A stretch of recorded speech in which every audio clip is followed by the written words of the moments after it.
మీకు నీతి సూర్యుడు ఉదయించును. మలాకి 4:2. దేవుడు రవికోటి తేజుడు, సమీపించరాని తేజస్సులో నివసించువాడు. ఆయన ఉన్నవాడు అనువాడు. ఆయన ముఖము మహా తేజస్సుతో ప్రకాశించుచున్న సూర్యుని వలె ఉంటుంది. సూర్యచంద్ర నక్షత్రములను ఆయన ద్వారా సృజింపబడినాయి కదా. సూర్యుని కాంతి కిరణాలు సెకనుకు ఎంత వేగంగా పరిగెడుతుంది. ఆ కిరణాలు భూమిని చేరుకోవడానికి 8 నిమిషాల 20 సెకండ్లు పడుతుంది.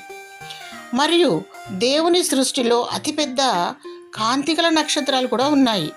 అయితే ఆ నక్షత్రాలు లైటింగ్ ఎంత వేగంతో పరిగెత్తినప్పటికీ భూమిని చేరుకోగలవు. దేవుడు ఉన్నవాడు అనువాడు. ఆయన మొదటివాడు కడపటివాడు. ఆయన గొప్ప దేవుడు.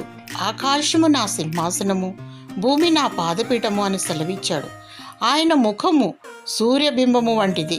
ఏ నరుడును ఆయన చూసి బ్రతకలేరు కదా. ప్రభువైన యేసుక్రీస్తు నేను లోకమునకు వెలుగును అని సెలవిచ్చాడు. ఆయన నీతి సూర్యుడు. ఆయన నివసించు నీతి రాజ్యములో నిత్యము ప్రకాశించును. ఆయన సన్నిధిని కాంతిని పొందుకొని నీలో ఉన్న చీకటిని పారద్రోలు. దేవుడు నీకు నిత్యమైన వెలుగుగా ఉండును. నీ దుఃఖ దినములన్నీ సమాప్తమగును. దేవుడు నీకు వెలుగుగా ఉండి నిన్ను నడిపించి ఆశీర్వదించి దీవించునుగాక. ఆమేన్.